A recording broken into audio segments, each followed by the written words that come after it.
Hello dear learners, welcome back again.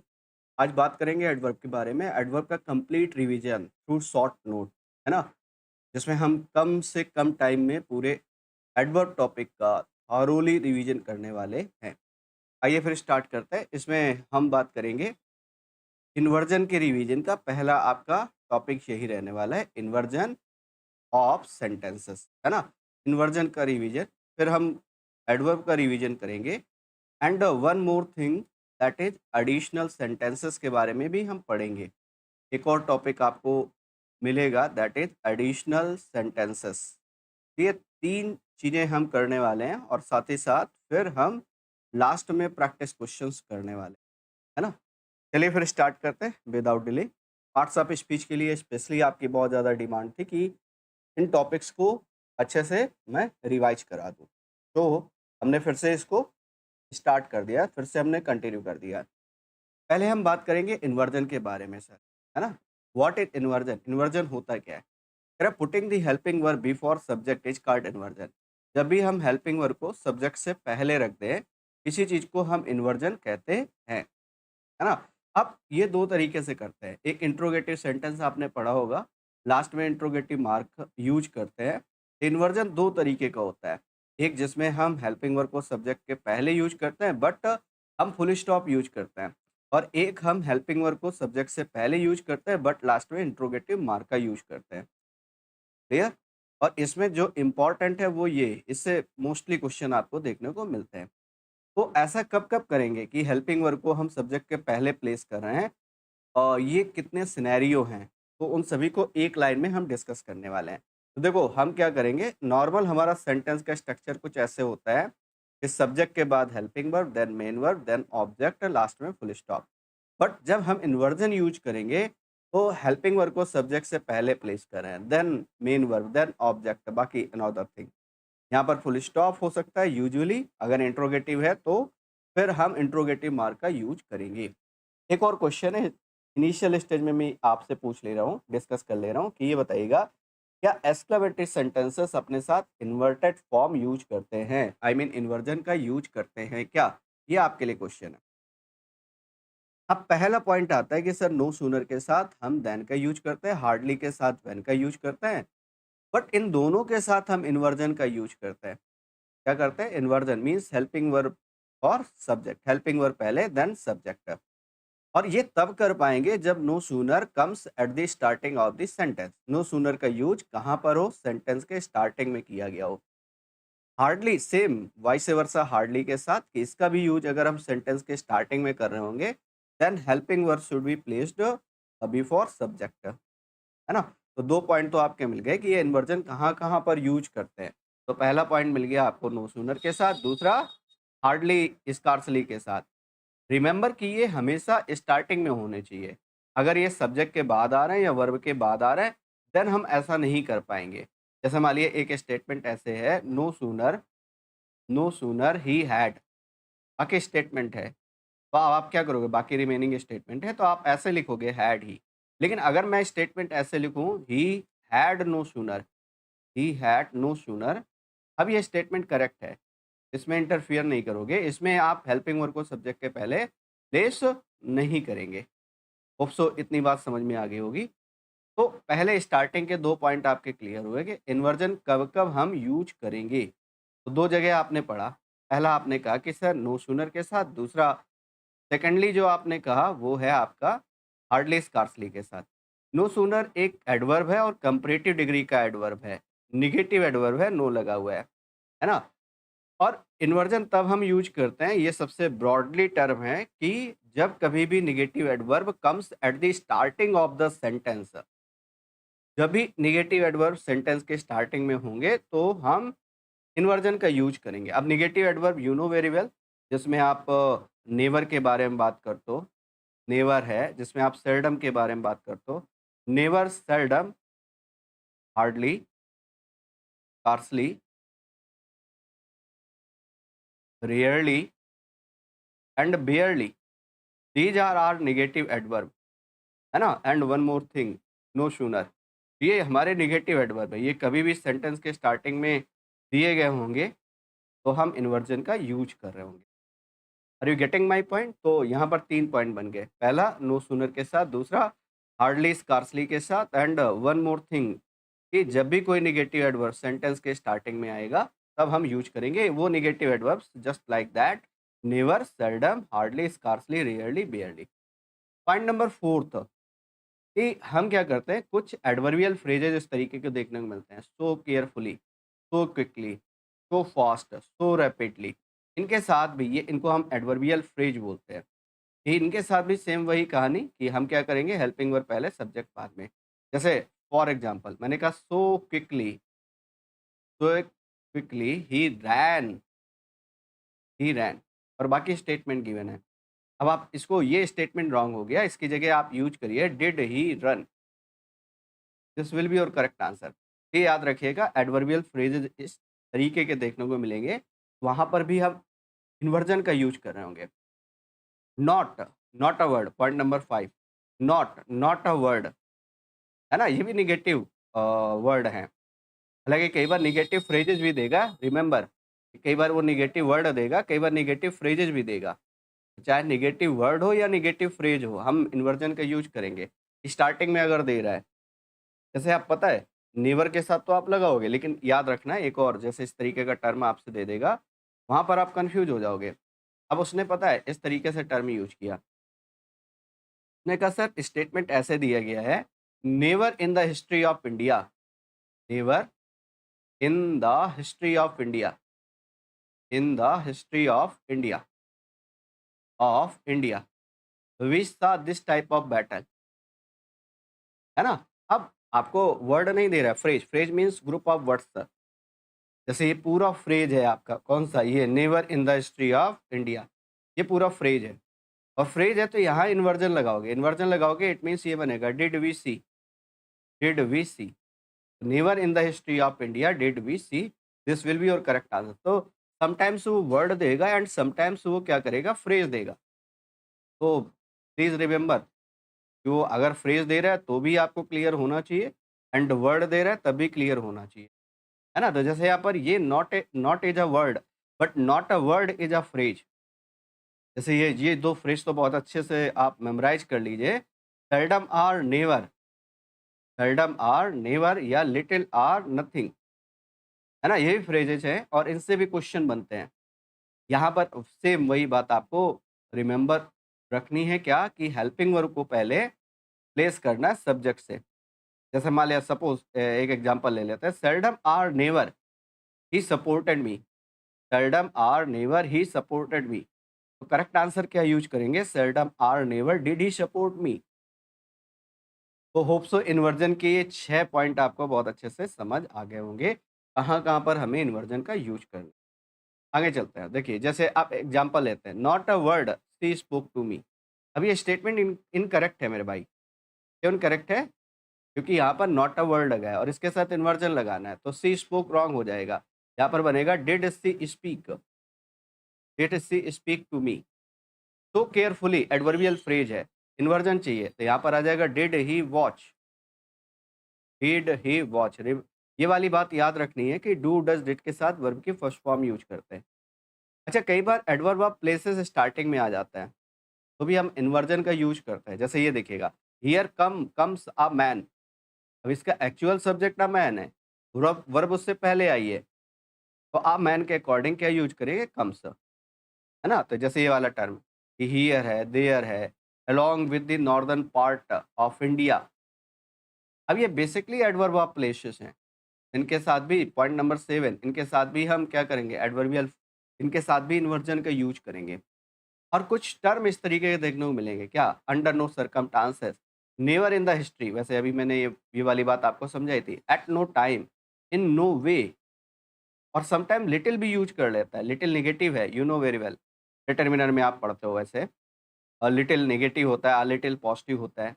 तो little से अगर सेंटेंस की स्टार्टिंग होगी, तो हम helping verb should be placed before subject. तो here comes a man, correct है, along the northern frontier of India we see, ये इनकरेक्ट हो गया, यहाँ पर आ जाएगा do we see what a lovely beauty building is this. अब बेसिकली एक जो सिंपल सा क्वेश्चन है कि मैंने स्टार्टिंग में भी आपसे पूछा था कि क्या ये वाली बात आपको याद रखनी है कि जो एक्सक्लेमेटरी सेंटेंसेस होते हैं, क्या उनके साथ हम इन्वर्जन का यूज़ कर सकते हैं? ये क्वेश्चन मैंने पूछा था अभी आपसे। पहले ये सॉल्व करते हैं। Little we saw in this picture did. अब लिटिल कैसा है? लिटिल नेगेटिव वर्ड है ना? लिटिल जो है वो नेगेटिव वर्ड है। जब लिटिल नेगेटिव वर्ड है तो आप क्या करोगे? आप यहाँ पर क्या करोगे? सिंपल सी बात है कि यहाँ पर आपको इन्वर्जन यूज़ करना पड़ेगा। Did we see, clear? और नॉट अंटिल। अब देखो एक प्रॉब्लम यहाँ पर आप करोगे, पता है क्या? यहाँ पर आप इस तरीके से यूज़ करोगे कि आप बहुत सारे स्टूडेंट ये बोलेंगे सर नॉट अंटिल जो है ये इनकरेक्ट हो गया, बट ये करेक्ट है।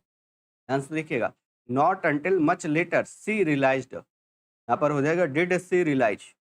इसीलिए कहते हैं आप जितने जितने ज़्यादा क्वेश्चन से फैमिलियर होंगे उतना बेहतर आप परफॉर्म कर पाएंगे। रीजन वही है क्योंकि आप इस तरीके के फ्रेजेस से तभी फैमिलियर हो पाएंगे जब नंबर आप क्वेश्चन ज़्यादा से ज़्यादा अटेम्प्ट करेंगे।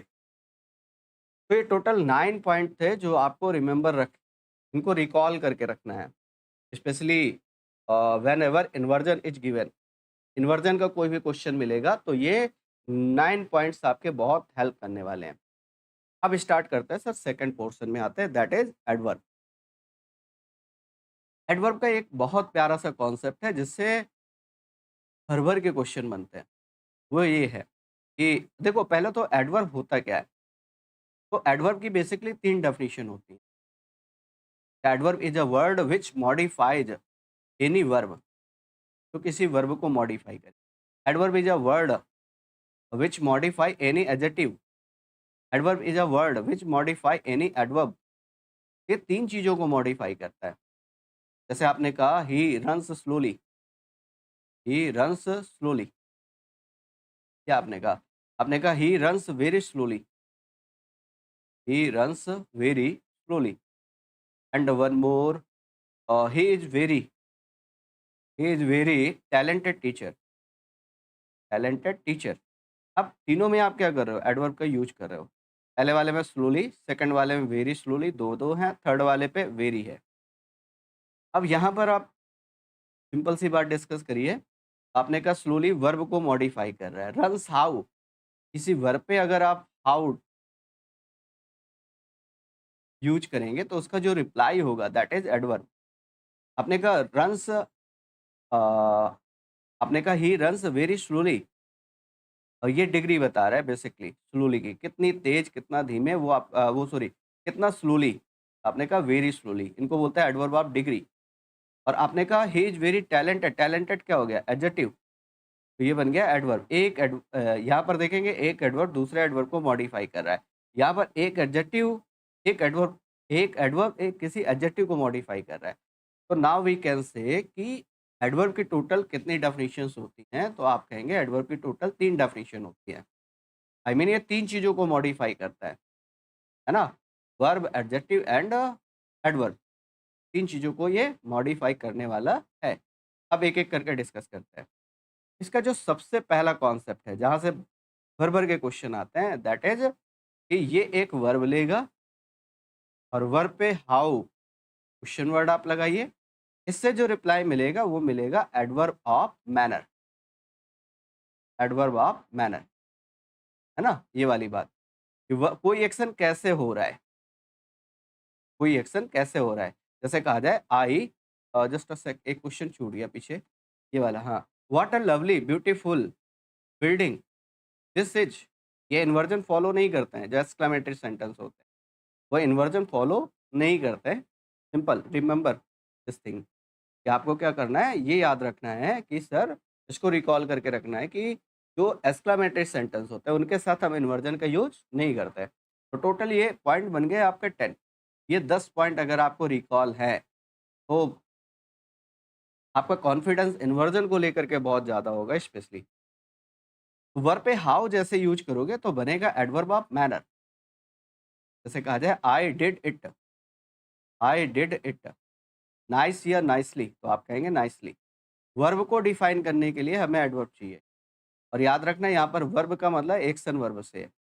वन मोर थिंग कि अगर लिंकिंग वर्ब के बाद आपको यूज़ करना है, एक्शन वर्ब के बाद तो adverb of manner, I mean adverb चाहिए इनको, और लिंकिंग वर्ब के बाद आपको एडजेक्टिव चाहिए, है ना? जैसे मैंने कहा सी वाज़, अब आप ब्यूटीफुल लिखेंगे या ब्यूटीफुली लिखेंगे? तो वाज़ लिंकिंग वर्ब है, तो इसके बाद एडजेक्टिव चाहिए दैट इज़ ब्यूटीफुल, तो she was beautiful. Clear? Got it? समझ आ गई बात?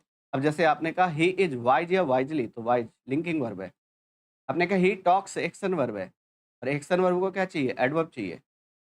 और वन मोर थिंग रिमेंबर कि जैसे कुछ वर्ब आ जाते हैं, वर्ब ऑफ सेंसेस जिनको कहते हैं आप, लुक है, स्मेल है, look, smell, taste, sound, these type of verb, और इनको क्या चाहिए होता है? इनको एडजेक्टिव ही चाहिए होता है, ये सेंसेस को डिफाइन करती हैं, है ना? तो लुक है, सीम है, स्मेल है, टेस्ट है, फील है, इन सभी वर्ब्स के लिए हमें क्या चाहिए? एडजेक्टिव। लेकिन बाकी जितनी एक्शन वर्ब हैं, उनके लिए क्या चाहिए? एडवर्ब। जैसे he talks wisely, he is wise, mister Sharma maintained his bike proper या properly. Mister Sharma subject, maintained verb, his bike object, और कैसे प्रिपेयर करते हैं, कैसे मेंटेन करके रखते हैं? प्रॉपर्ली, प्रॉपर एडजेक्टिव है, प्रॉपर्ली एडवर्ब है।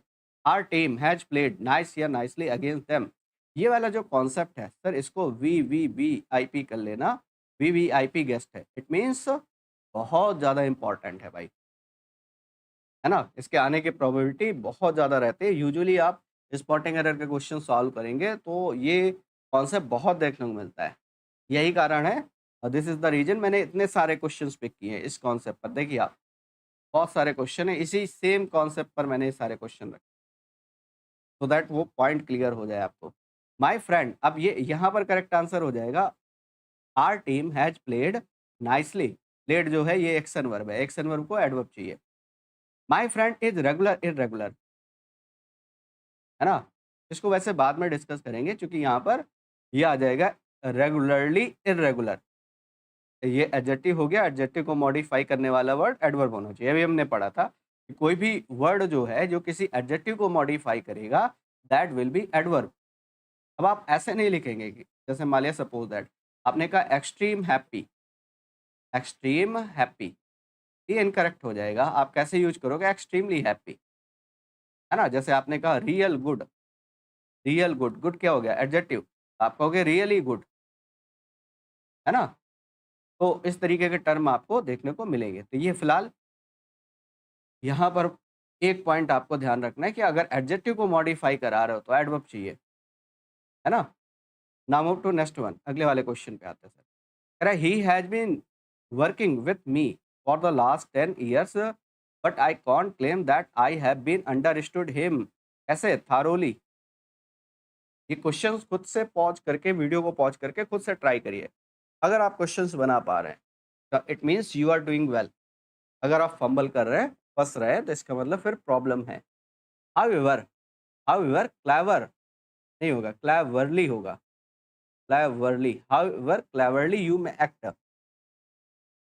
ये बन जाएगा हाउएवर क्लेवरली। अब देखो वर्ब से वही हाउ का रिप्लाई, तो हाउएवर के बाद क्या लिखोगे आप?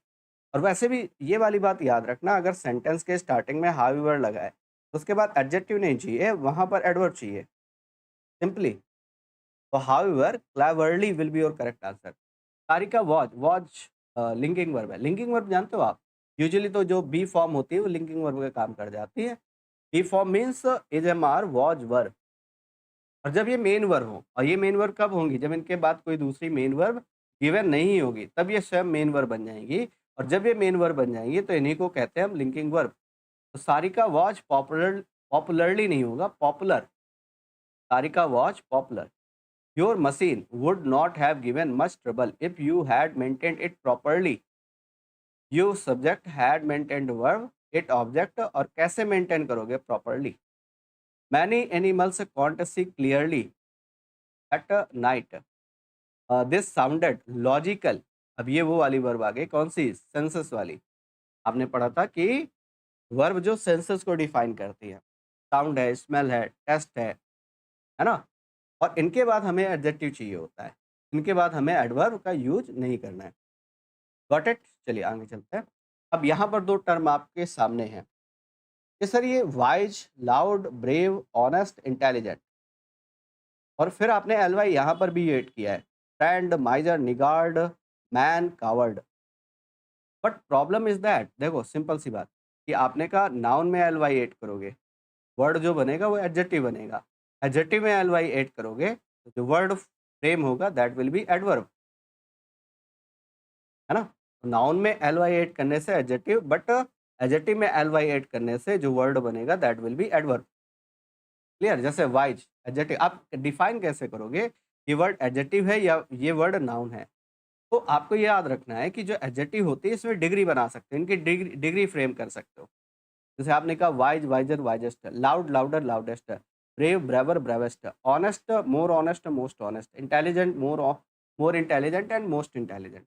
तो एडजेक्टिव में डिग्री होती है और नाउन में डिग्री नहीं होती। जैसे फ्रेंड की डिग्री नहीं लिख सकते, माइजर की डिग्री नहीं लिख सकते, निगार्ड, मैन और कावर्ड इनका हाँ, नाउन जो होते हैं उनका प्लूरल पॉसिबल है ना? उनमें फॉर्म्स हो सकते हैं, उनमें नंबर्स हो सकते हैं, उनमें केसेस हो सकते हैं, but they don't have degrees, उनमें डिग्री का एट्रीब्यूट नहीं होगा।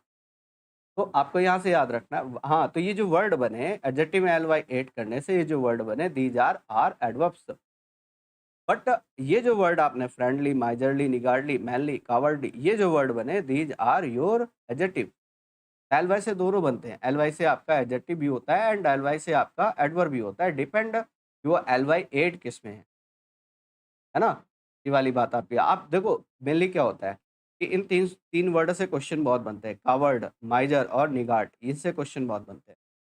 अब इसमें एक बात आपको और याद रखनी है, वो सर ये है कि इनके साथ नाउन ऐड नहीं कर पाओगे। जैसे मान लो अगर मैंने कहीं पर लिखा माइजर मैन, मान लिया ऐसे लिखा माइजर मैन, ये इनकरेक्ट हो जाएगा। Miser man, miser boy, miser girl कुछ भी आप लिख रहे हो वो इनकरेक्ट होगा। Are you getting my point? है ना? तो वो इनकरेक्ट हो जाएगा। इनके साथ नाउन नहीं यूज़ करना है, पहली बात तो ये। जैसे ये वाला क्वेश्चन है he was a coward man. आप कावर्ड के साथ नाउन यूज़ नहीं कर पाओगे। या तो केवल इतना लिखो ही इज़ अ कावर्ड या तो फिर यूज़ करो he is a cowardly man, वो भी करेक्ट हो जाएगा। है ना?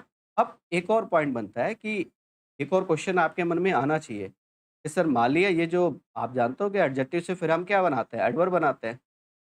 एडजेक्टिव के फॉर्मेशन से हम क्या करते हैं? एडवर्ब बनाते हैं। तो मान लो ये जो एडजेक्टिव एल-वाई जो कि नाउन में ऐड करने से बने हुए हैं, इनका अगर हमें एडवर्ब बनाना पड़े तो हम कैसे बनाएँगे? तो उसके लिए प्रोसीजर है। इन आप प्रपोज़िशन यूज़ करिए, लास्ट में मैनर वर्ड यूज़ करिए क्योंकि मैनर डिफाइन कर रहा हो, एक फ्रेज़ बनाना चाह रहे हैं हम। इस वर्ड को एडवर्ब बनाने के लिए हम फ्रेज़ में ही बना पाएँगे, वर्ड में डिफाइन नहीं कर पाएँगे। उसके लिए आपको ऐसा करना है शुरू में इन लगाएँ। इन क्यों लगाएँ? क्योंकि इन एक प्रपोज़िशन है जो मैनर को डिफाइन करता है। तो इन अ फ्रेंडली मैनर आप ऐसे डिफाइन करोगे। In a friendly manner, in a miserly manner, in a miserly manner, in a miserly manner, in a manly manner and so on आप डिफाइन कर पाओगे, है ना? तो आपने कहा Rani Lakshmibai fought manly, Rani Lakshmibai subject fought verb और कैसे लड़ी फॉट हाउ, यहाँ पर आपको एडवर्ब चाहिए और एडवर्ब चाहिए तो ये बनेगा in a manly manner, in a manly manner, in a manly manner. They did not behave in a in a women manner नहीं होगा, यहाँ पर आएगा वीमेनली मैनर। ये देखिए ये एडवर्ब बना रहा है, एडवर्ब फ्रेज बनाने की कोशिश कर रहा है। ये जो वर्ड है जैसे miserly, cowardly, niggardly, slovenly, manly, friendly, fatherly, brotherly, kingly, godly, बिहेवली और sorry heavenly, orderly, elderly, deadly, costly, homely, scholarly, lively, नॉनली, वर्डली ये जो वर्ड है ये देखने में हो सकता है आपको एडवर्ब वाली फीलिंग दे but these are the verbs जो एडजेक्टिव का फंक्शन करें। Clear got it? अब एक और पॉइंट बनता है कि ये daily, weekly, monthly, yearly, timely ये जो वर्ड है ये बेसिकली दोनों फंक्शन कर जाते हैं। It may be adjective, it may be adverb. Depend करता है कि उनको कैसे यूज कर रहे हो आप, है ना? अगर आप किसी नाउन या प्रोनाउन की क्वालिटी बताने के लिए उसको डिस्क्राइब करने के लिए यूज करोगे। जैसे मान लो मैंने कहा डेली, डेली रूटीन, खाली आपने ये लिखा। यहाँ पर डेली एडजेक्टिव है और मैंने कहा he goes to his office daily, यहाँ एडवर्ब हो जाएगा। तो होप सो इस स्लाइड की सारी बातें आपको समझ आ गई होंगी। Now move to next one. कई सारी स्लाइड्स हैं एंड क्वेश्चंस हैं। नियर अबाउट आपके 50 क्वेश्चंस है इस टॉपिक पे, है ना? अगेन फिर से मैं रिपीट कर रहा हूँ। चलिए, अब यहाँ पर एक एक पॉइंट और आता है कि एक टर्म आता है, एडवर्ब 3 तरीके के में बेसिकली हम ज़्यादातर यूज़ करते हैं। एक होता है एडवर्ब ऑफ मैनर, एक होता है एडवर्ब ऑफ प्लेस, एक होता है एडवर्ब ऑफ टाइम। मैनर आपने पता ही पढ़ ही लिया। वर्ब से हाउ का रिप्लाई, वर्ब से वेयर का रिप्लाई क्या होता है? प्लेस। वर्ब से वेयर का कोई एक्शन कहाँ पर हुआ, उसके लिए आप एडवर्ब ऑफ प्लेस लिखेंगे। कोई एक्शन कब हुआ, उसके लिए आप एडवर्ब ऑफ टाइम लिखेंगे, है ना? तो मैंने कहा here, there, somewhere, nowhere, everywhere, ये एडवर्ब ऑफ प्लेसेस हो गए। मैंने कहा टुडे, टुमारो, यस्टरडे, ये सभी आपके एडवर्ब ऑफ टाइम हो गए। और एक चीज़ और आपको यहाँ पर रिकॉल करके रखनी है कि अगर एक से ज़्यादा स्टेप में एडवर्ब ऑफ टाइम या एडवर्ब ऑफ प्लेस मिलें, तो उनको असेंडिंग ऑर्डर में लिखना है। यू नो असेंडिंग ऑर्डर, छोटे से बड़े क्रम में। जैसे आपने कहा कि सर मानिए सपोज दैट ऐसे लिखा है इन यूपी एट आगरा, ये तो इनकरेक्ट हो गया, 2 एडवर्ब हो गए ना, एक इन यूपी एक एट आगरा। और पहले आएगा at Agra then in UP. क्यों? क्योंकि हमें असेंडिंग ऑर्डर में इनको प्लेस करना है और असेंडिंग ऑर्डर में प्लेस करोगे तो पहले स्मॉल वाला आएगा देन बिग वाला आएगा। तो at at Agra in UP. Hope so समझ में आ गई बात। एक चीज़ और याद रखनी है कि इनका जो पैटर्न होता है वो होता है एमपीटी। तीनों अगर एडवर्ब एक साथ हैं तो पहले मैनर फिर प्लेस फिर time. And one more thing कि object should be placed before MPT. Object हमेशा एमपीटी से पहले लिखा जाना चाहिए।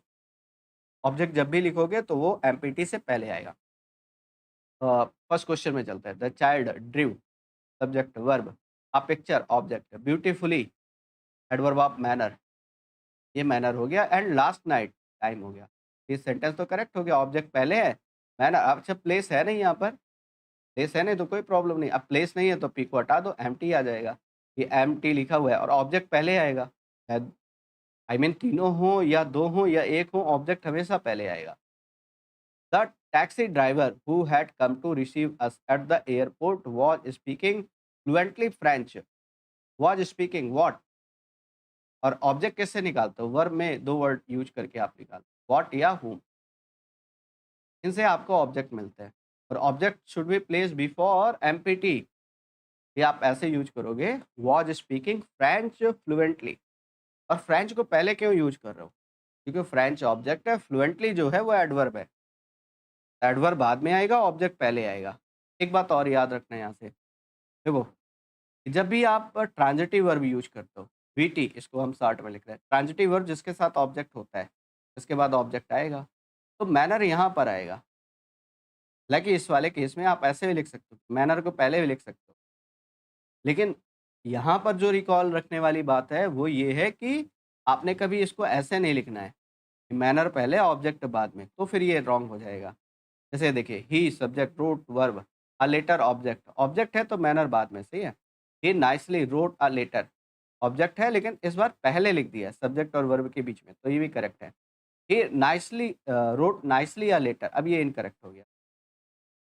और अगर इंट्रांजिटिव वर्ब है जिसके बाद ऑब्जेक्ट नहीं है, तो उसमें बाद में ही आप लिखिए, ठीक है? ही स्लोली रैन नहीं होगा, he ran slowly. He treated the patient carefully, he treated the patients carefully. He subject हो गया, ट्रीटेड वर्ब हो गई, द पेशेंट ऑब्जेक्ट हो गया, केयरफुली एडवर्ब हो गया। ऑब्जेक्ट पहले और एडवर्ब बाद में। ही treated the patients with care, सही है? देखो विथ केयर। एक बात यहाँ पर और याद रखनी है, वो बेसिकली ये वाली टर्म सिखाना चाह रहा है कि एक बात बताओ, जब आप कोई भी प्रपोजिशन लिखते हो तो प्रपोजिशन के बाद 2 ही चीज़ें आती हैं, या तो नाउन या तो प्रोनाउन। भाई प्रपोजिशन के ऑब्जेक्ट कौन बनेंगे?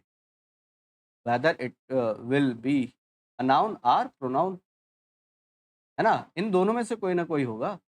लेकिन क्या आप ऐसा कर पाओगे कि आपने एक प्रपोजिशन लिखा है और इसके बाद एडवर्ब लिखा है? क्या एक प्रपोजिशन एक एडवर्ब को मॉडिफाई कर पाएगा? जी नहीं। है ना? अब यही बात यहाँ पर है। देखो, विथ केयर लिखा तो सही है, केयरफुली लिखा तो भी सही है, लेकिन आपने विथ केयरफुली लिखा, अब ये इनकरेक्ट हो गया। क्यों? रीज़न सिंपल सा है, क्योंकि ही treated the patients with carefully नहीं लिख लिख पाओगे आप, क्योंकि केयरफुली एडवर्ब है और एडवर्ब को एक प्रीपोजिशन मॉडिफाई नहीं कर सकता। आप ऐसे लिखिए, he treated the patients carefully या he treated the patients with care, है ना? और ऐसे इडियम एंड फ्रेजेस कई सारे देखने को मिलते हैं जहाँ पर वो एडवर्ब के तरीके यूज कर लिए जाते हैं, बट उनके पहले हम प्रपोजिशन लगा लेते हैं। जैसे कई सारे, जैसे बैग एंड बैगेज के पहले विथ लगा देते हो, ये इनकरेक्ट है। और टूथ एंड नेल के पहले विथ लगा देते हो, ये इनकरेक्ट। कैट्स एंड डॉग्स के पहले लाइक लगा देते हो, है ना? तो इनको ऐसे नहीं यूज करना, with tooth and nail, with bag and baggage, like cats and dogs. ये यहाँ पर प्रपोजिशन है, विथ प्रपोजिशन है, विथ प्रपोजिशन है, और ये लाइक भी प्रपोजिशन है, और ये जो आप यूज कर रहे हो with tooth and nail adverb है, बैग एंड बैगेज एडवर्ब है, and cats and dogs adverb है, और एडवर्ब के पहले प्रपोजिशन के यूज हम नहीं करेंगे। तो दैट इज वाई वो हमें विथ को ड्रॉप करना पड़ेगा, लाइक को ड्रॉप करना पड़ेगा। It rained on last Sunday, एक और टर्म आता है। अब सेम वही सेम सिनेरियो है। यहाँ पर लास्ट संडे क्या है? ये एडवर्ब है, और एडवर्ब है तो इससे पहले ऑन का यूज नहीं कर पाओगे, क्योंकि एक प्रपोजिशन किसी भी एडवर्ब को मॉडिफाई नहीं करेगा। ठीक है, गॉट इट? समझ आ गई बात? अब इसमें देखिए कई सारे क्वेश्चंस बन जाते हैं इस वाले पॉइंट पे, जो लास्ट वाला पॉइंट मैंने बताया। यहाँ पर समझाता हूँ मैं आपको, देखो कि कई बार आप टाइम लिखते हो और टाइम से पहले आपने एवरी लगा रखा है, नेक्स्ट लगा रखा है, या फिर लास्ट का यूज कर रखे हैं आपने, और इसके पहले ये कोई एडवर्ब लगा देता है, जैसे ऑन है या इन है, ये इनकरेक्ट हो जाता है, क्योंकि ये पूरा का पूरा एडवर्ब है, ये एडवर्ब फ्रेज है। एडवर्ब फ्रेज है तो ये प्रपोजिशन अननेसेसरली हम नहीं यूज कर पाएंगे। होप सो पॉइंट क्लियर हो गया होगा। Now move to another one. He perform on the stage with confidence in the evening. अब आप चेक करिए, ऑन द स्टेज प्लेस हो गया, विद कॉन्फिडेंस मैनर हो गया, इन द इवनिंग टाइम हो गया, और आपने पढ़ा था कि सर ये तो, है ना, एमपीटी होगा। हालांकि एक टर्म और होता है आपका, रिमेंबर पीटीएस, तो यू नो अबाउट पीटीएस है।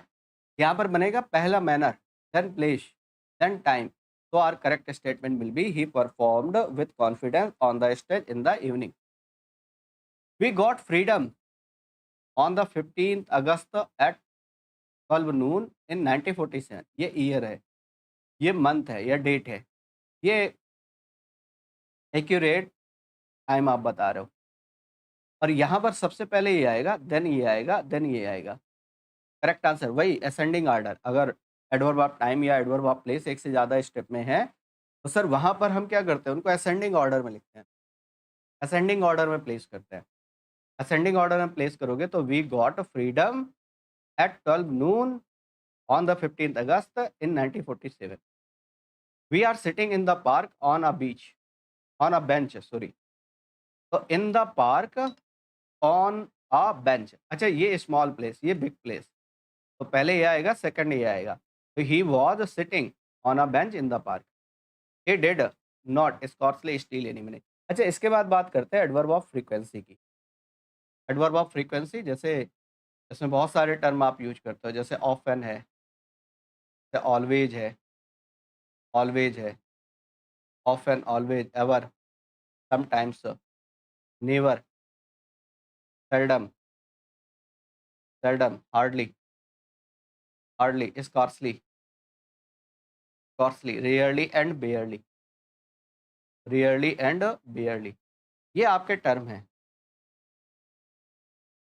ये आपके टर्म है, often, always, ever, never, seldom, hardly, scarcely, rarely, barely. इनको बोलते हैं एडवर्ब ऑफ फ्रीक्वेंसी।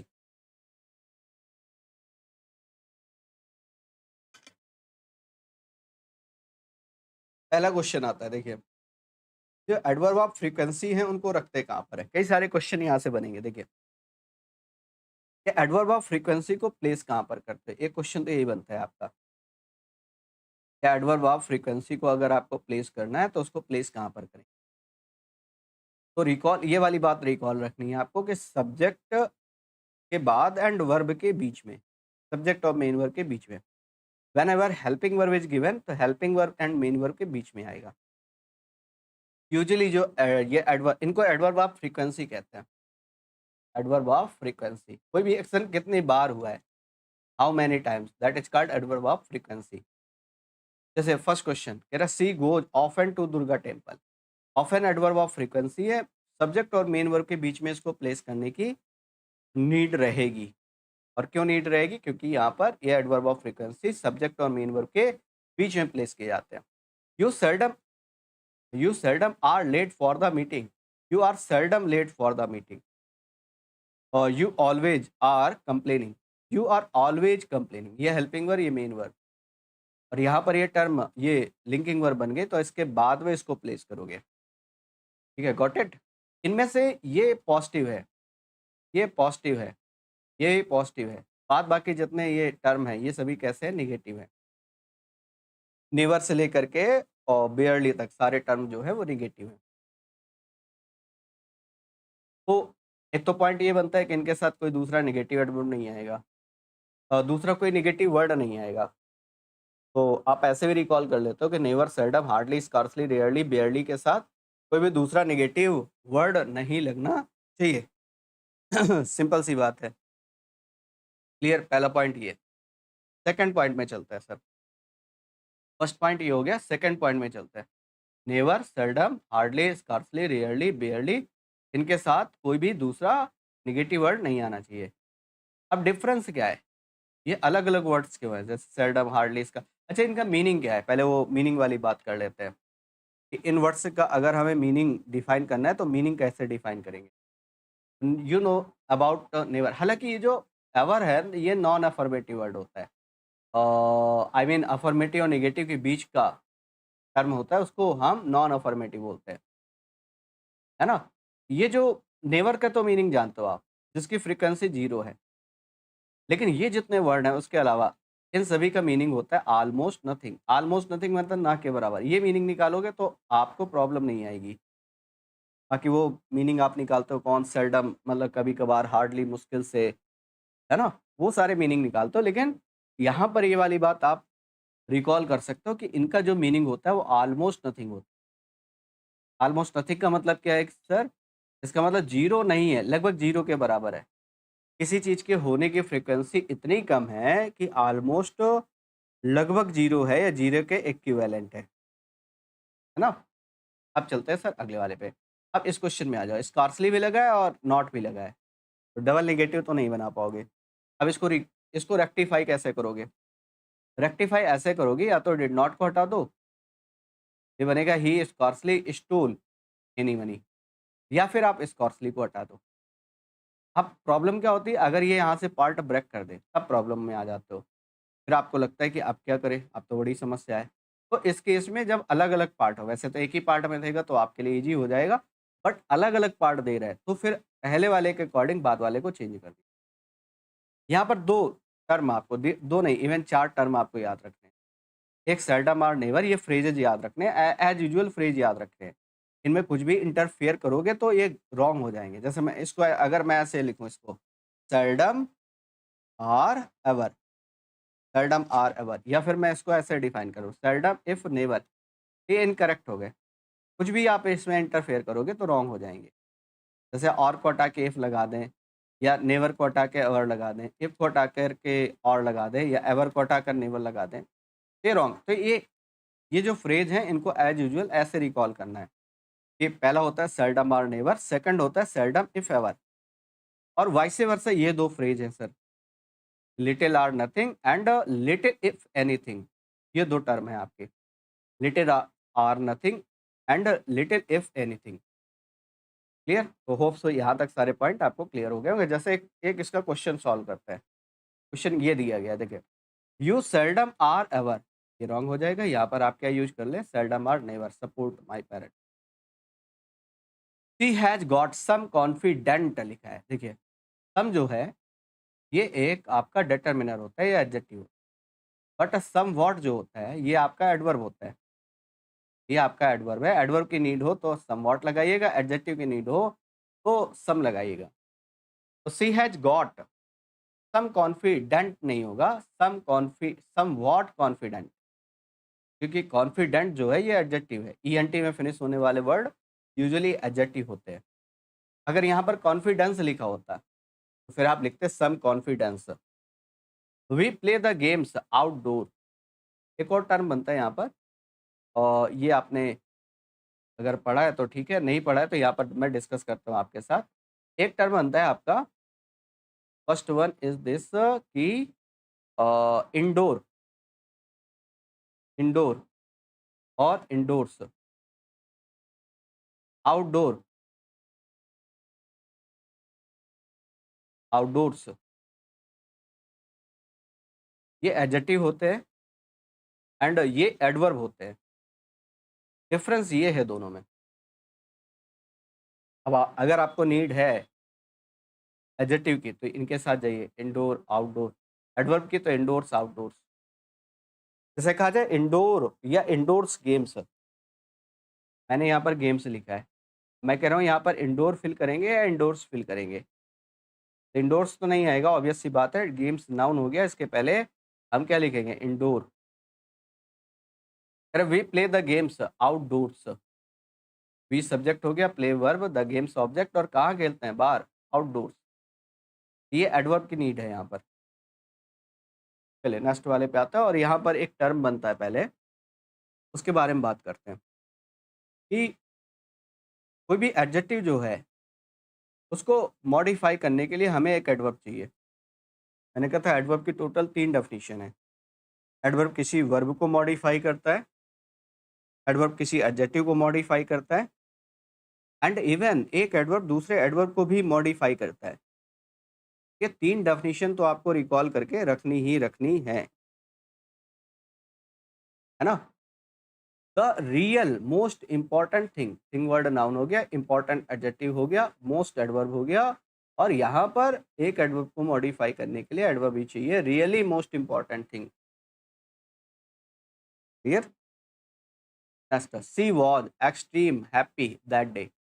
एक्सट्रीम क्या हो गया, एडजेक्टिव, और एक्सट्रीम की ये यहाँ पर आपको यूज करना पड़ेगा एक्सट्रीमली। देखो कुछ एडवर्ब इनके बारे में डिस्कस कर लेते हैं। जैसे एक एडवर्ब होता है वेरी, जो एडजेक्टिव को यूजुअली मॉडिफाई करता है। ऐसे एडवर्ब कौन कौन से होते हैं, जैसे वेरी, जैसे रादर, रादर जैसे एक्सट्रीमली, एक्सट्रीमली जैसे क्वाइट। अब इनसे क्वेश्चन बनते हैं। पहला क्वेश्चन तो ये आता है कि वेरी और रादर एक साथ यूज नहीं किए जाएंगे। वेरी यूजुअली प्लीजेंट एडजेक्टिव के साथ, वेरी का यूज हम प्लीजेंट यूजुअली प्लीजेंट एडजेक्टिव के साथ करते हैं, रादर का यूज अनप्लीजेंट एडजेक्टिव के साथ करते हैं, और वेरी और रादर एक साथ यूज नहीं किए जाएंगे। ठीक है, क्लियर? एक्सट्रीमली तो आप जानते ही हो, क्वाइट के बारे में अभी हम डिस्कस करेंगे। जैसे ये जो क्वाइट होता है, इसके साथ आप all, whole, perfect, perfect, enough, इस टाइप के वर्ड नहीं यूज कर पाओगे। ऑल है, होल है, परफेक्ट है, एनफ है, ये क्योंकि ये जो क्वाइट होता है ना, इसका मीनिंग क्या होता है? क्वाइट का मीनिंग होता है, एक तो कंप्लीटली का मीनिंग देता है, एक पार्सली का मीनिंग देता है। तो वो मीनिंग ऑलरेडी इनमें इम्प्लाइड हैं, इसलिए ऑल, होल, परफेक्ट, इनफ, ये सारे वर्ड इस क्वाइट के साथ आप यूज नहीं कर पाओगे। यहाँ से ये क्वेश्चन बनता है। हालांकि क्वाइट से मिलते जुलते वर्ड ये है, जैसे क्वाइट, QUITE, ये एक एडवर्ब होता है। क्वाइट ये एक एडजेक्टिव होता है। फिट ये क्या होती है, ये एक वर्ब होती है ना? फिट मतलब छोड़ना हो गया, क्वाइट मतलब शांत हो गया, और ये जो क्वाइट है ये एडवर्ब है। एक वन मोर थिंग, इस क्वाइट से हम क्वाइटली नहीं लिख पाएंगे, ये वाला क्वाइट, क्योंकि ऑलरेडी एडवर्ब है और किसी एडवर्ब में एल वाई एड करने की नीड नहीं पड़ती हमें।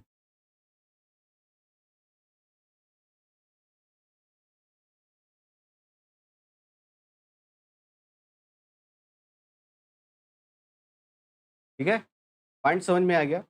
अब जैसे इस वाले क्वाइट से क्वाइटली लिख सकते हो, ये वाला अगर क्वाइटली आप ऐसे लिख रहे हो तो मतलब शांतिपूर्वक, तो ये सही है, बट ये वाला क्वाइटली इनकरेक्ट है। ये क्वाइट की पूरी कहानी होगी। वापस आते हैं, एक्सट्रीमली हैप्पी, कोल्ड एडजेक्टिव है, वो कैसे पता ये कोल्ड एडजेक्टिव है? तो सेम वही कहानी कि cold, colder, coldest, degree frame कर सकते हैं। यहाँ पर एडवर्ब चाहिए, एडवर्ब आएगा तो बिटरली आएगा, bitterly cold. They live they lead happily married life, बन जाएगा happily married life. Married adjective, कैसे मैरिड, कह रहा happily married. She gave me some vivid descriptive reasons, reasons noun हो गया, डिस्क्रिप्टिव एडजेक्टिव हो गया, और विविड के प्लेस पर विविडली आएगा। एक एडजेक्टिव को डिफाइन करने के लिए हमें एडवर्ब चाहिए। It is all quite right, quite के साथ ऑल, होल, परफेक्ट, एनफ, ये सारे वर्ड नहीं लगा पाओगे। We have did it quietly, ये क्वाइटली रॉन्ग हो जाएगा, क्योंकि ऑलरेडी एडवर्ब है तो क्वाइट केवल यूज करके काम चला सकते हो। We have enough quite, enough नहीं लगा पाओगे। He was rather very happy, दोनों में से एक ही आएगा। रादर और वेरी का यूज एक साथ हम यूज, दोनों को एक साथ यूज नहीं कर पाएंगे। She is very girl home I taught, she is a very talented girl. देखिए वेरी के, वेरी जो है ये एक ऐसा वर्ड है जिसके दो part, dual part of speech होता है। ये एडजेक्टिव भी होता है एंड एडवर्ब भी होता है। वेरी एडवर्ब के रूप में एक्सेसिव का मीनिंग देगा, वेरी एडजेक्टिव के रूप में द सेम का मीनिंग देगा, द सेम। जैसे यहाँ पर लिखा है सी इज द वेरी गर्ल, ये ठीक वही लड़की है हूम आई टॉट, जिसको मैंने पढ़ाया। यहाँ पर वेरी जो है ये एडजेक्टिव है, एडवर्ब नहीं। यहाँ पर टैलेंट, ये वेरी जो है ये एडवर्ब है। तो रिमेंबर वन थिंग कि वेरी दो तरीके से उसके ड्यूल नेचर है, वो एडजेक्टिव भी हो सकता है, वो एडवर्ब भी हो सकता है, डिपेंड ऑन द कंटेक्स्ट कि कहना क्या चाह रहा है। अब आते हैं, एक टर्म आता है एडिशनल सेंटेंसेस। एडिशनल सेंटेंस के बारे में हम पढ़ने वाले हैं, ठीक है। अभी कई सारी चीजें हैं, फिर हम क्वेश्चंस की तरफ, प्रैक्टिस क्वेश्चंस की तरफ मूव करेंगे। देखो, माई सन लाइक्स टू ईट मैंगोज, तो माई डॉटर, ये पहले तो आप समझ लीजिए एडिशनल सेंटेंस होता है क्या है। आपने कोई स्टेटमेंट लिखा, या आपने स्टेटमेंट लिख दिया, स्टेटमेंट लिखने के बाद आपने एंड सो लगाया, या एंड आइदर लगाया, या एंड नाइदर लगाया, या फिर एंड नॉर का यूज किया। फिर सुनिएगा, स्टेटमेंट के बाद आपने ये टर्म लिखे, तो बस यहीं से गेस कर लीजिएगा कि एडिशनल सेंटेंस लिखने वाले हैं। स्टेटमेंट के बाद एंड सो, या एंड नाइदर, या एंड नीदर, या फिर एंड नॉर। यहाँ पर जो कंस्ट्रक्शन होगा वो कुछ ऐसे होगा, helping verb should be placed before subject. Helping verb को पहले प्लेस करोगे सब्जेक्ट से पहले। Got it. जैसे एग्जांपल देखो, my son likes to eat mangoes and so does, यहाँ से पता चल गया कि इन्वर्जन बना रहे हैं, तो ये डज पहले आ जाएगा। तो does my daughter, everyone is addicted to drinking and so is Ayesha. जैसे अब ये डिफरेंस है फेयरली और रादर के बीच में।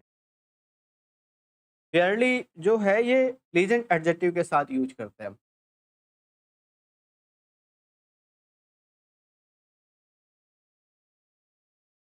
फेयरली जो है ये प्लीजेंट एडजेक्टिव के साथ यूज करते हैं, रादर अनप्लीजेंट एडजेक्टिव के साथ यूज करते हैं। जैसे मैंने कहा स्मार्ट लिखा या ब्यूटीफुल लिखा, है ना, स्मार्ट लिखा या ब्यूटीफुल लिखा, ये प्लीजेंट एडजेक्टिव है। मैंने डर्टी लिखा, अगली लिखा, ये अनप्लीजेंट है। लेकिन बट कुछ एडजेक्टिव से आपको पता नहीं चलता कि वो प्लीजेंट है या अनप्लीजेंट है, तो उनके टर्म को कैसे यूज कर रहा हो। जैसे मान लिया सपोज दैट मैंने कोड लिखा, अब कोड दोनों तरीके से यूज किया जा सकता है। या फिर जैसे मैंने हॉट लिखा, या जैसे मैंने टॉल लिखा।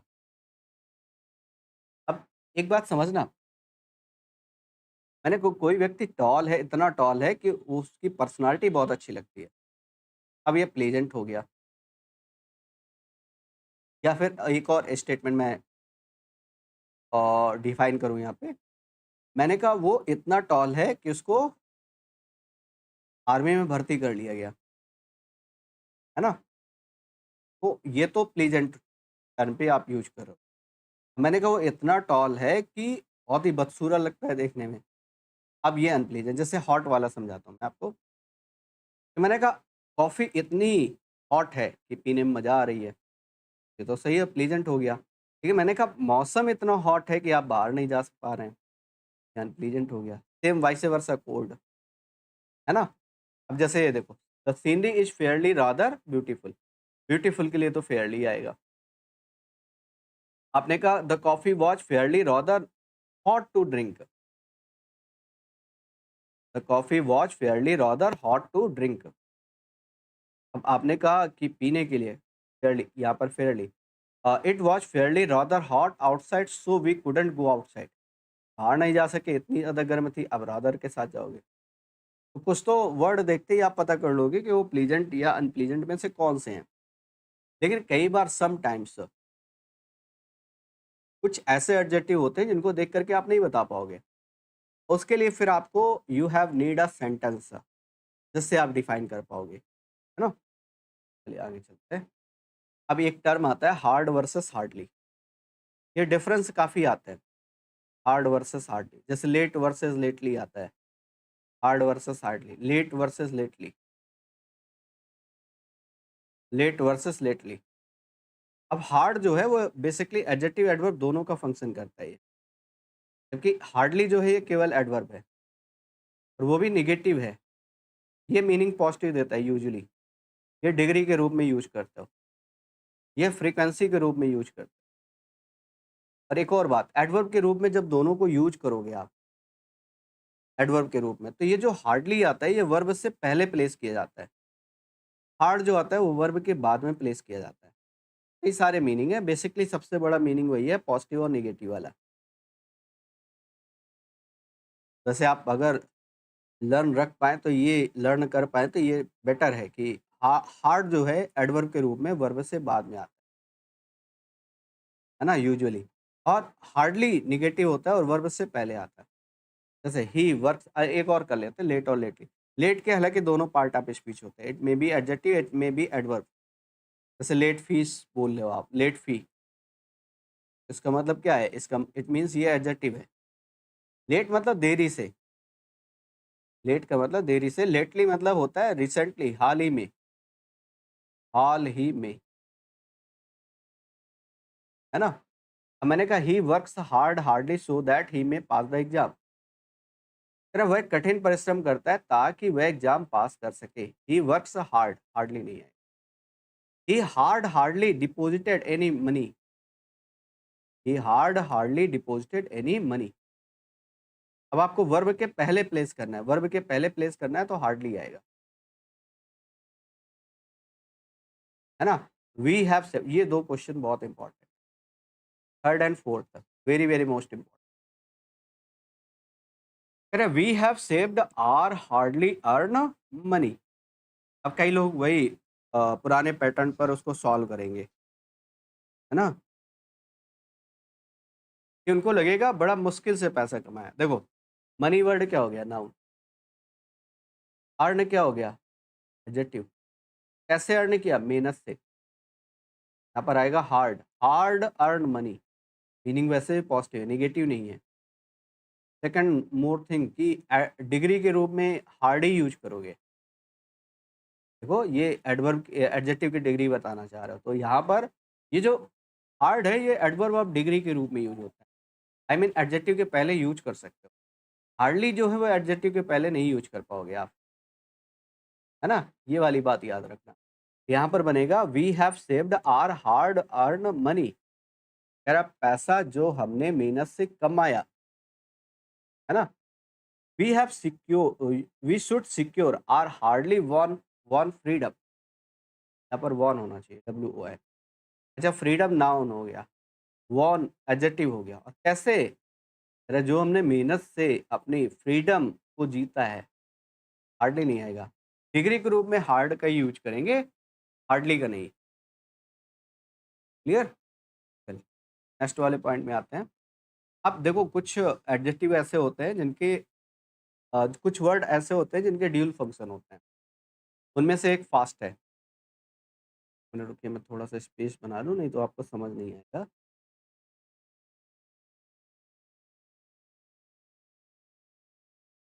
देखो यहाँ पर आ जाइए, ये जो ऑलरेडी स्ट्रक्चर है इसे समझते हैं हम।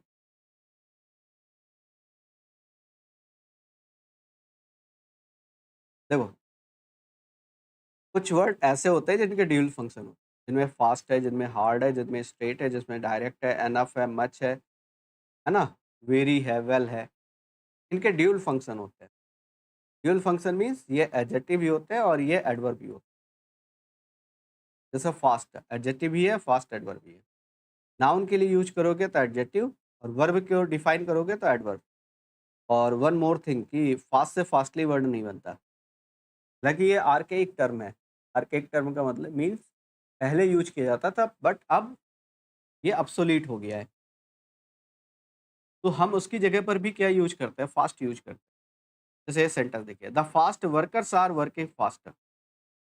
वर्कर्स नाउन हो गया, वर्कर कैसे हैं? फास्ट हैं। ये एडजेक्टिव हो गया। कैसे काम कर रहे हैं? Working how? फास्ट। ये आपका एडवर्ब हो गया। Parul was running fastly fast. Parul was running fast, fastly नहीं। लेट और लेटली मैंने भी समझाया था आपको। देरी से तो लेट यूज़ करोगे, हाल ही में तो लेटली यूज़ करोगे, है ना? अब आइए देखिए डिस्कस करते हैं। यहाँ पर एक टर्म आता है, he was always comes late lately to the class. वह क्लास में हमेशा देरी से आता है। I have met my school teacher lately. हाल ही में मैं अपने स्कूल टीचर से मिला, now he is very old.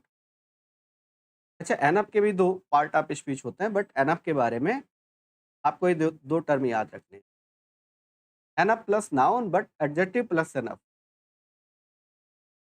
अगर एनफ के साथ नाउन है तो नाउन की पोजीशन बाद में होगी, बट एडजेक्टिव है अगर एनफ के साथ तो एडजेक्टिव की पोजीशन पहले होगी।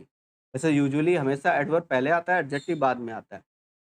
जैसे अभी आपने लिखा था very talented, very talented, very talented. ये क्या हो गया? Very talented. ये वेरी एडवर्ब है, टैलेंटेड एडजेक्टिव है ना? एनफ के बाद में नाउन और एडजेक्टिव से पहले एनफ से पहले एडजेक्टिव। और याद रखना ये एडजेक्टिव हमेशा पीडी में होगा, पॉजिटिव डिग्री में होगा, कंपैरेटिव और सुपरलेटिव में नहीं होगा, है ना? तो ये वाले टर्म आपको याद रखने हैं। अब जैसे ये है, कह रहा है एनफ रिच, रिच एडजेक्टिव है, रिच, रिचर, रिचेस्ट डिग्री बना सकते हो, ये बन जाएगा rich enough. He has money enough नहीं, एनफ मनी। वैसे ये शायद कहीं डिफाइन किया है होगा मैंने। हाँ, ये देखो यहाँ पर लिखे हैं। नहीं ये वाला टर्म नहीं है, ये शायद मैंने मेंशन नहीं किया, रुको, इसकी लिस्ट छूट गई एनफ वाली। चलो कोई बात नहीं, उसमें कई सारे टर्म थे तो और अच्छे से समझ में आता। फिलहाल ये बस इतना याद रखो कि एनफ के बाद में नाउन, एनफ से पहले एडजेक्टिव, बस दैट्स इट। इसमें यही क्वेश्चन बनता है। और यहाँ पर रिच की जगह रिचर नहीं यूज़ कर पाओगे। अब मैं ऐसे लिखूँ, he is richer enough to help other. Help others होना चाहिए यहाँ पे, है ना? तो रिचर नहीं यूज़ करोगे, रिच यूज़ करोगे।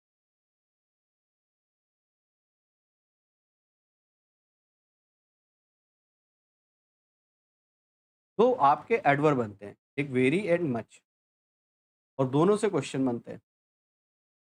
वेरी का यूज़ करते हैं पीडी के साथ, पॉजिटिव डिग्री। मच का यूज़ करते हो कंपैरेटिव के साथ, सीडी। वन मोर थिंग जो आपको यहाँ पर रिकॉल करके रखना है वो ये है कि वेरी का यूज़ करते हैं प्रेजेंट पार्टिसिपल के साथ।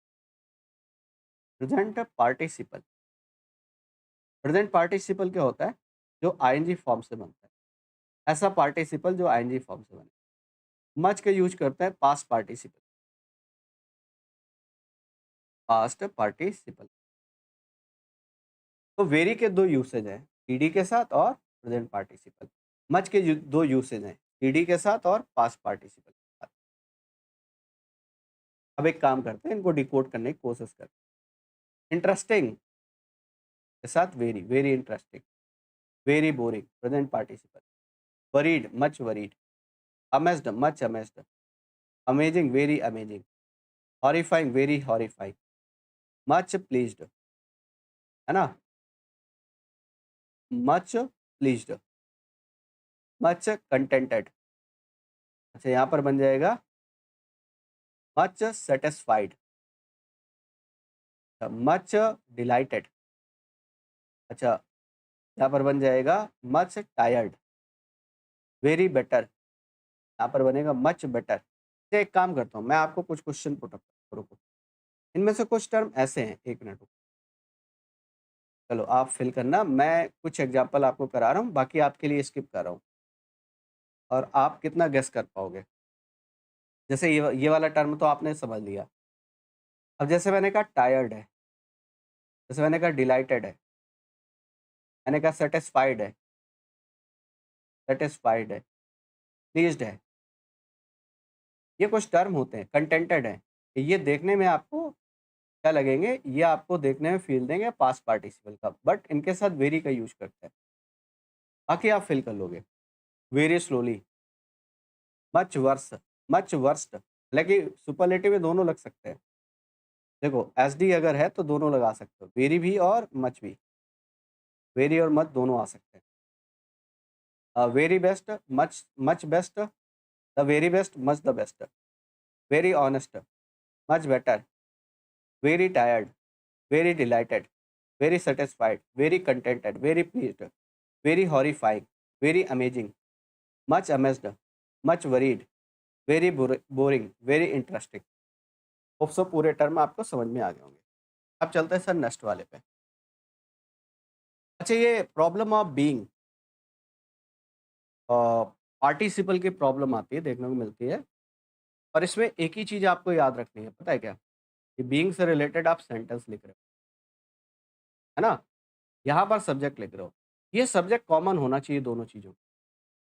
अगर कॉमन है तो ठीक है, नहीं कॉमन है तो वेरी बीइंग से पहले आपको सब्जेक्ट मेंशन करना पड़ेगा। अगर इन दोनों का सब्जेक्ट कॉमन नहीं है तो। कॉमन है तो ठीक है, नहीं है तो फिर वेरी के पहले, बीइंग के पहले सब्जेक्ट यूज़ करिए। Being an honest friend, honest friend कौन है? हरिया वॉच प्लीज्ड, किसकी प्रशंसा हुई? हरिया की। ऑनेस्ट फ्रेंड कौन है? हरिया। सेंटेंस सही हो गया। Being a hot day, we could not go out. Could not go out का सब्जेक्ट वी, हॉट डे का सब्जेक्ट वी नहीं हो सकता, तो इसके पहले इट लग गया। बीइंग अ डेस्टिट्यूट, निर्धन कौन है? कह रहा I admitted him to an orphanage, मैंने उसको एक ऑर्फनेज में एडमिट कराया। किसको? हिम को। एडमिट कराने वाला कौन है? आई। डेस्टिट्यूट कौन है? ये हिम। ये तो रॉन्ग हो गया, इसके पहले ही आ जाएगा। Mister Virus being a professor he. अब ध्यान रखना, अननेसेसरली प्रोनाउन का यूज हमें नहीं करना है, अननेसेसरली प्रोनाउन को रिवाइज नहीं करना है ना? जैसे यहाँ पर है mister Virus being a professor, he नहीं आएगा, ही को ड्रॉप कर दीजिए, बाकी करेक्ट हो जाएगा। आगे चलते हैं। Next another one. अगला जो टर्म है जिसके बारे में हम बात करने वाले हैं, that will be too much and much too. दो टर्म बनते हैं, एक बनता है too much, second one is much too. समझ में आ जाए तो ठीक है, और ना समझ में आया तो पूरा मच मच हो जाएगा। टू मच के बाद एडजेक्टिव का यूज करते हैं, और must, just a second, to much के बाद नाउन का यूज करते हैं, मस्ट टू के बाद एडजेक्टिव का यूज करते हैं। ये एडजेक्टिव अनप्लीजेंट होना चाहिए। अब आपको यहाँ पर देखिए ये टर्म है, इनमें फिल करना है। ये जो टर्म है इनमें आपको क्या करना है? फिल करना है। पेन के साथ, पेनफुल के साथ, क्रूएल के साथ, क्रुएल्टी के साथ, स्मॉल के साथ, पुअर के साथ, डर्टी के साथ।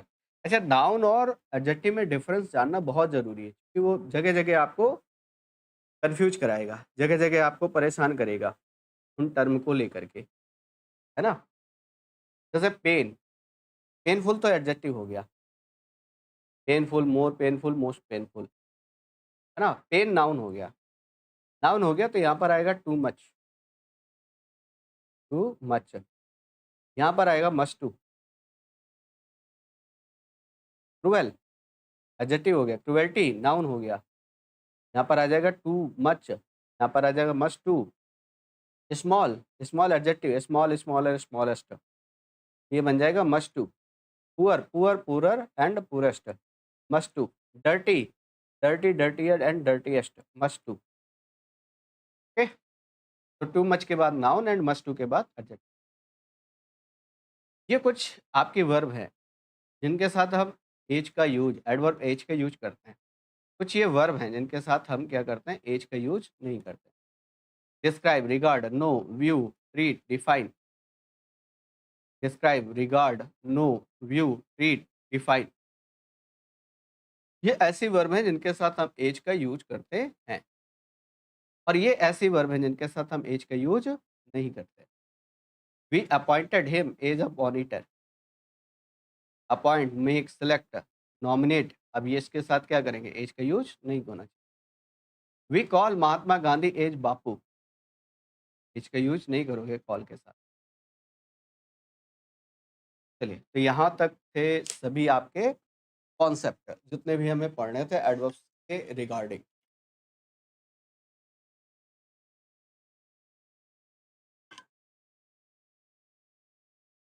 अब हम डिफाइन करेंगे नियर अबाउट 50 क्वेश्चंस के बारे में।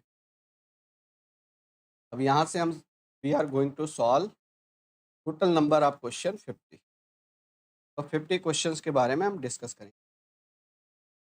एक एक टर्म को ध्यान से देखते हुए चलिएगा और आंसर खुद वीडियो को पॉज करके खुद से ट्राई करने की कोशिश करिए। वॉच हाउ केयरफुली भी डिस्कस किया। हाउ के बाद जब भी आपको डिफाइन करना हो तो आप एडवर्ब यूज करिए, ना कि एडजेक्टिव। वॉच हाउ क्लेवरली जैसे आपने लिखा, यहाँ पर लिख रहा है watch how carefully. Part number first, people invent new machines. लोग इन्वेंट करते हैं नई मशीन व्हेन दे थिंक। ये सब्जेक्ट हो गया, थिंक वर्ब हो गई। और कैसे सोचते हैं? इंडिपेंडेंट। मैंने कहा था ये वाला पॉइंट तो बहुत ही इंपॉर्टेंट है। Before TV the common man seldom or never. अभी आप पढ़ करके सेल्डम आर एवर होता है, सेल्डम आर नेवर होता है, या सेल्डम इफ एवर होता है, लिटिल आर नथिंग होता है, या फिर लिटिल इफ एनीथिंग होता है। The purpose of the United Nations broadly speaking. Adverb चाहिए ना वर्ब को डिफाइन करने के लिए, adverb. She sings very sweetly. She subject हो गया, सिंग वर्ब हो गई। और कैसे गाती है? कह रहा sweetly. He watched me like a cat watches a mouse. उसने मुझे ऐसे देखा जैसे कि वो इस जैसे एक कैट एक माउस को देखती है, ठीक वैसे ही वो मुझे देख रही है। यहाँ पर लाइक नहीं आएगा, ए जाएगा। एडवर्ब चाहिए ना। लाइक जो होता है, लाइक के बारे में अगर आप बात करें तो लाइक या तो वर्ब होती है पसंद करना, या तो प्रपोजिशन होता है। लाइक या तो वर्ब या तो प्रपोजिशन। वर्ब होगा तो पसंद करना, प्रपोजिशन होगा तो के समान की तरह वो मीनिंग देगा। To me it is equally surprising that he should flatter the rich as bully the poor. ये क्वेश्चन बढ़िया है, इंटरेस्टिंग है, और इसमें आप फंसोगे। और यहाँ पर इक्वली नहीं आएगा, यहाँ पर एज आएगा। एज के साथ एज का पेयर बनाते हो। बाकी टर्म बैलेंस है। अगर आपको लग रहा हो कि टर्म नहीं बैलेंस है, मैं आपको बात बता दूं, वहां पर जो टर्म है पूरे वो सभी बैलेंस्ड है। Before giving her final consent he carefully thought over the matter. और यहाँ पर करेक्ट आंसर होगा she thought carefully over the matter. अगर कोई फ्रेज होता है तो फिर एडवर्ब ऑफ प्लेस को हम एडवर्ब ऑफ मैनर को सॉरी बाद में ही वर्ब के बाद में ही प्लेस करते हैं। It is much cold in Delhi these days. Cold की डिग्री कौन सी है? कोल्ड, कोल्डर, कोल्डेस्ट, ये तो पीडी हो गया। और पीडी के साथ वेरी का यूज करते हैं, अभी लास्ट टर्म पे हमने डिस्कस किया था।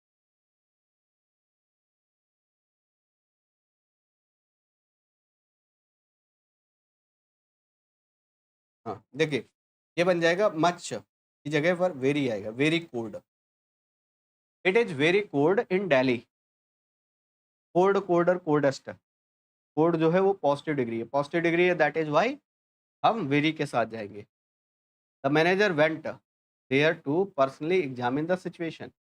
वन मोर थिंग रिमेंबर, ये रिकॉल करके रखना है कि आपको कभी भी किसी इन्फिनिटिव को ब्रेक नहीं करते। इन्फिनिटिव मतलब होता है 2+V1। और ये ब्रेक कब होगा? जब इसके बीच में आप क्या करेंगे, कोई एडवर्ब को प्लेस कर देंगे, देन V1 लगाएंगे तो ये ब्रेक हो जाएगा। Never break any infinitive. कभी भी किसी इन्फिनिटिव को हम ब्रेक नहीं करते हैं, नहीं ब्रेक करना चाहिए। The manager went there to personally examine the situation. To examine the situation personally, ये आप ऐसे डिफाइन करो। देखो, टू के बाद ये एग्जामिन जो है ये फर्स्ट फॉर्म है। पर्सनली क्या है? एडवर्ब है, बीच में आ गया तो इसने ब्रेक कर दिया। And you know very well कि नेवर ब्रेक एनी इन्फिनिटिव। कभी भी किसी इन्फिनिटिव को हम ब्रेक नहीं कर सकते। ये करेक्ट आंसर होगा। स्मिता लुक्स ब्यूटीफुली नहीं होगा, ब्यूटीफुल होगा। At the beginning of the exercise sessions I hardly knew that I was not working out properly. कह रहा है शुरुआत में ही बिगिनिंग कह रहा है at the beginning of the exercise sessions I hardly knew that I was not working out properly. शुरुआत में ही मुझे पता चल गया कि भाई मैं प्रॉपर्ली वर्कआउट नहीं कर पा रहा हूँ। इन द बिगिनिंग ऑफ द, है ना? एट तो बिल्कुल एप्रोप्रिएट टाइम के लिए यूज़ कर,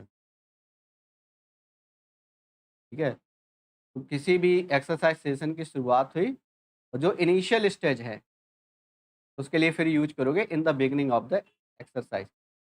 ये लुक्स गॉर्जियसली नहीं होगा, गॉर्जियस होगा। I will come to the that query, I will come to that query later. Later में ये वाला लेटर आएगा, ये एडजेक्टिव में आपने डिस्कस किया। ये लेटर होता है बाद वाला, दो के ऑर्डर में बाद वाला, सीक्वेंस में बाद वाला। एक ए, कोई चीज़ ए है, कोई चीज़ बी है, तो बी बाद में है, ऐसे this is called a letter.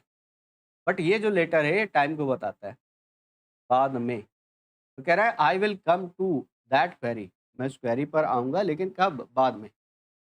Teacher ने कहा he has become too so weak that even a 2 year for long walk, ये बन जाएगा for longs walk.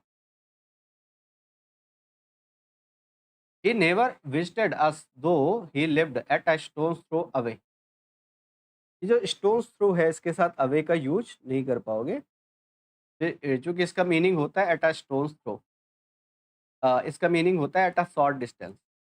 Eight a stones throw के साथ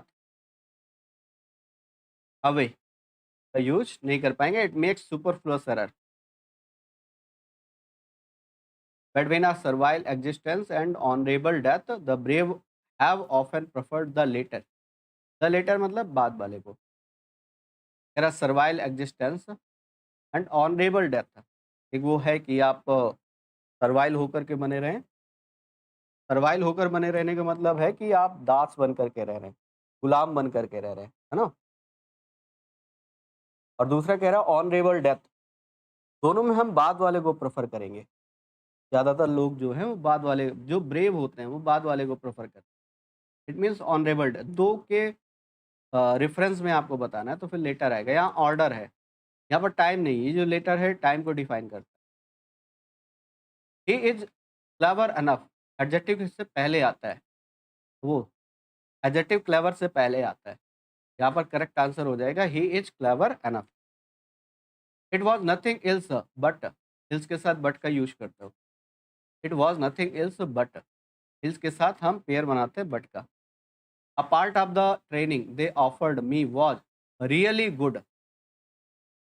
मैं हर एक सेशन में एक बात आपसे रिपीट करता हूँ कि आपके प्रैक्टिस क्वेश्चन सॉल्व करने की स्पीड इतनी होनी चाहिए, क्वेश्चन को देखते ही आप मार्क कर दो।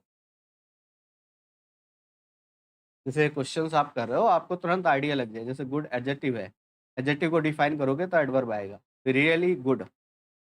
The manager wanted to know who had arrived earlier that day, the cashier और द अकाउंटेंट। तो कंपैरेटिव डिग्री यूज करोगे ना दो के लिए। Either because the subject was new or because the speaker tended to digress, talk turned to fairly boring, rather boring. और you know very well कि Fairlie जो है वो प्लीजेंट एडजेक्टिव के साथ आता है ना? फेयरली का यूज हम प्लीजेंट एडजेक्टिव के साथ करते हैं। फेयरली वैसे भी याद रखो, फेयर से बना हुआ है। ना याद रहे तो फेयर एंड लवली से याद रख, वो प्लीजेंट लोग लगाते हैं, है ना? आपकी शक्ल बड़ी बिगड़ी हुई है ना?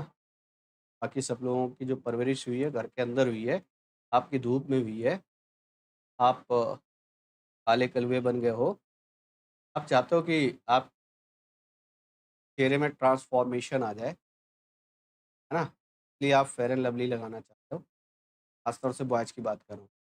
भाई 1-2 से काम नहीं बनेगा, आपको एक साथ 5-6 लगानी पड़ेगी, है ना?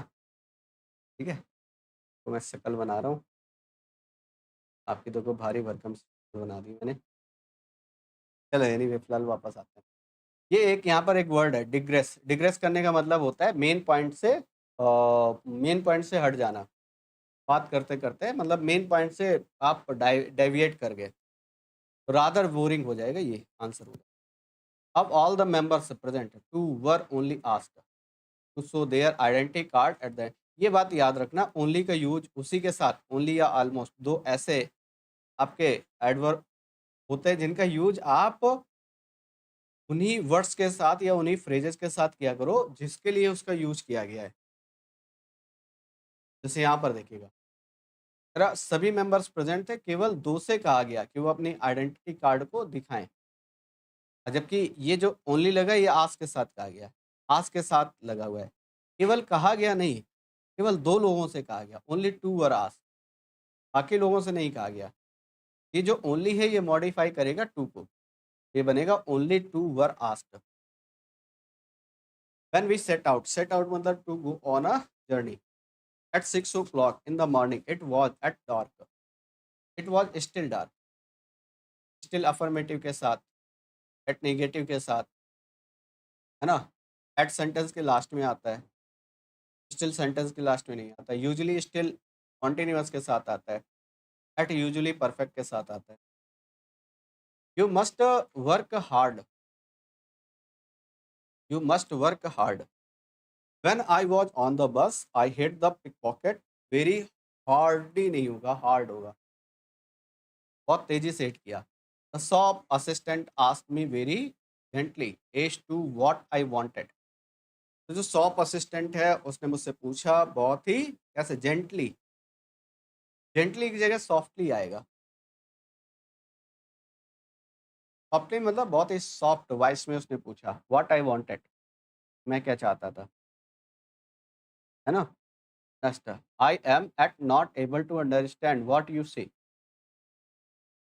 एट यूजुअली सेंटेंस के मिडिल स्टार्टिंग में तो नहीं लगता, ये लास्ट में लगता है पहले, तो ये एक गलती है, तो लास्ट में प्लेस करो। स्टिल का यूज कर सकते हो, यही प्रॉब्लम है यहाँ पर। These notes are enough good, good enough, good पहले एनफ बाद में। Tina has done fairly well, किसके लिए लगा रहे हो, डन के लिए। To work how, Tina has done how, good और वेल में डिफरेंस होता है, good is are adjective but well is are adverb, well is are adverb. I come direct, directly नहीं होगा, डायरेक्ट आएगा, आई कम डायरेक्ट, क्योंकि adjective adverb दोनों direct ही होंगे। Last week I told him to come in time but he still comes late every day. Come on time, मैंने उससे कहा था समय पर आया करो। ऑन टाइम मतलब एक्यूरेट टाइम, बिल्कुल आप ये बोलते हो कि समय पर, टू द पॉइंट टाइम, फिर भी वो लेट आ रहा है। The really most important thing, ये तो अभी बताया था, थिंग नाउन हो गया, इंपॉर्टेंट एडजेक्टिव हो गया, और कितनी इंपॉर्टेंट है, important how, how much important, really important. The culprits of the bomb explosion have not yet been discovered yet, ये आ जाएगा, एट लास्ट में आ जाएगा। Your scooter would not have given you so much trouble if you had maintained it properly. The taxi driver who had come to receive at the airport was speaking French fluently, object पहले manner बाद में। The observers feel that a stronger team has to face defeat because the player don't play wholeheartedly. Players, the player don't players play how, they don't play how wholeheartedly. Although he is usually rude with others, he behaved nicely. He behaved how? He ran fastly. Fast नहीं हो, fastly नहीं होगा, fast होगा। In spite of toiling very hard. Toil मतलब होता है work hard, है ना? कई बार तो डायरेक्ट वर्ड ही पूछ लेता है आपसे, what is the meaning of toil. Toil का मीनिंग आप बता पाओगे? टॉयल का मीनिंग होता है work hard. We were may very much carefully, careful होगा, we were very much careful. Adjective हो गया, ये एडजेक्टिव हो गया, ये एडवर्ब हो गया, ये सेकंड एडवर्ब हो गया। वी वर और बी फॉर्म को तो वैसे भी आपको लिंकिंग वर्ब चाहिए। She was emotionally stable, stable adjective हो गया और कितने स्टेबल है इमोशनली, कैसे स्टेबल है emotionally? The machine looks good but it works badly, does not work well, good adjective, well adverb. Vikas has been writing that essay for 2 hours,